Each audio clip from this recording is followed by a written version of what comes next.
Lancaster County Project for the Needy, it started 33 years ago by two gentlemen, and they start the project with the goal to help less fortunate people around the Christmas time who wouldn't be able to have a meal, to provide them with the food necessary to have a meal. So that mission has continued.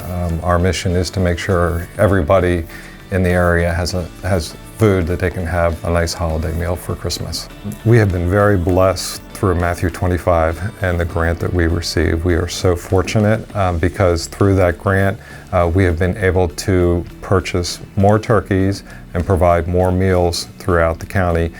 Each year we've been able to grow this project, and it's only through generous donations such as Matthew 25. So that grant money goes specifically to purchase the turkeys that go in the food boxes for the recipients.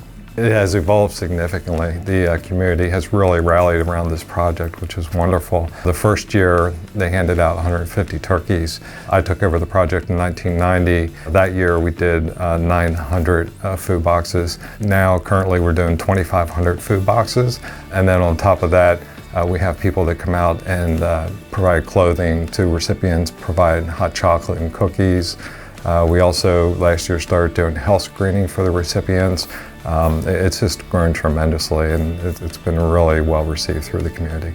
This time of year there's a lot of planning, a lot going on right now. It is primarily for Christmas. The big event is at Clipper Stadium. That's where we'll do a lot of the boxes, but we also have satellite locations where we partner with different organizations throughout the county and also Lebanon. I've been contacting a lot of our suppliers to get them on board. We do have a lot of companies that will provide the food, so we set that up. We have to set up the deliveries. Some of them will deliver, some have to be picked up.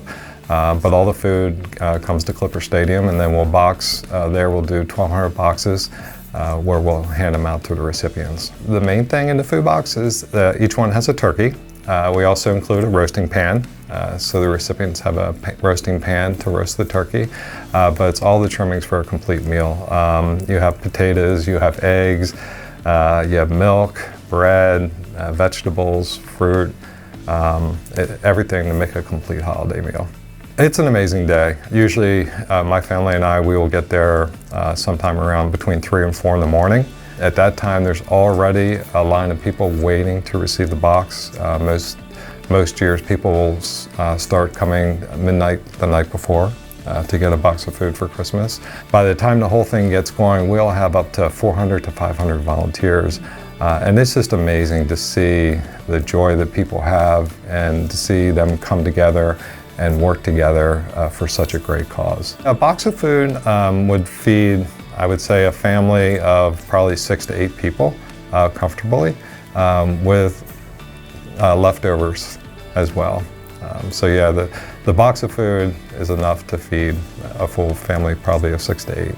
When I think about the need, I always think I wish there wasn't a need. I wish there weren't people that had to go hungry, but the fact is there are. For whatever reason, there are people out there that just don't have the means to put a meal or provide a meal on the table or whatever.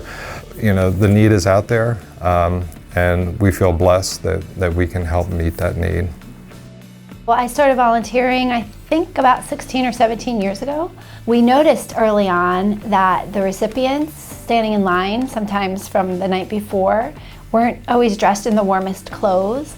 We had the idea that we could really help the recipients in line with bringing hot chocolate and maybe some hats and gloves and scarves that could make the experience a little nicer for the recipients. The winter items started with pretty simple. We started with just hats and gloves and scarves. We sort of just wanted those accessories, but then people started donating coats and boots and shoes and snow pants. Snow pants, yeah. Blankets, yes. We had a couple years where people made like 100 blankets, so it kind of really has grown a lot. Well, we used to get big boxes and we would like wrap them in Christmas wrapping paper and put a sign on them that said like just a very brief what we were trying to do, and then we would put them out at places that we knew a lot of people would go, and we got a lot of donations through those boxes.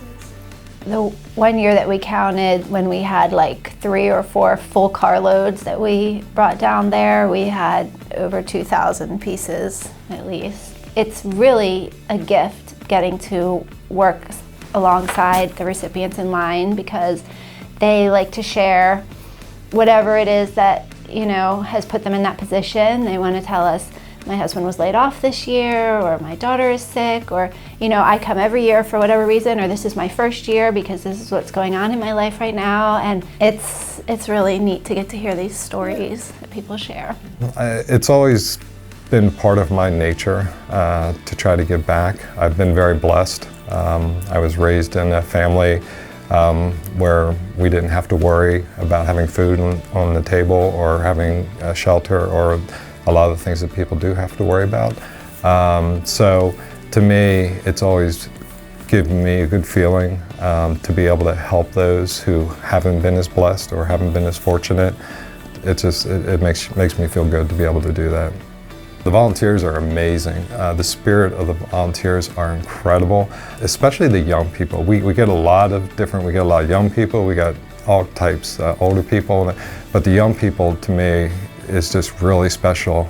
We get a lot of high school different sports teams and things like that, and to see how excited they are, and really what touches me a lot is when I see a lot of the young people get engaged with the recipients and actually start conversations with the recipients and really understand what it is, you know, that is happening in a recipient's life.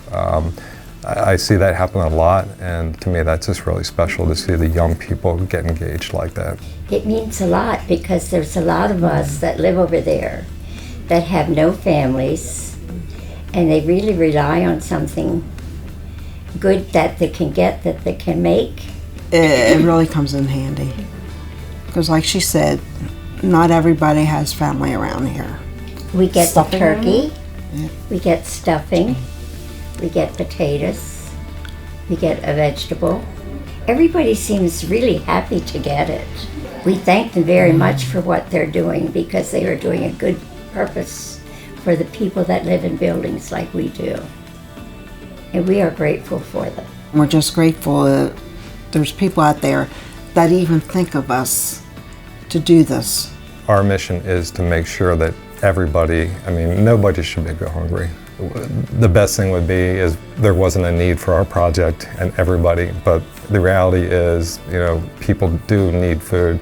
And at Christmas time especially, you know, it can be very stressful for people because for a lot of people they're trying to figure out, well, how am I going to, you know, pay for gifts for my children? And, you know, I want my family to have a nice Christmas and be able to have decorations and everything that comes with Christmas, and you know that can add a lot of stress to people's lives. So you know, we are just trying to hope if we can relieve a little bit of that stress and you know give a little joy to people, that they don't have to worry about putting a meal on the table. You know, to me that's what, you know, Matthew 25, the scripture, is all about, is, you know, helping those that don't have necessarily what we have.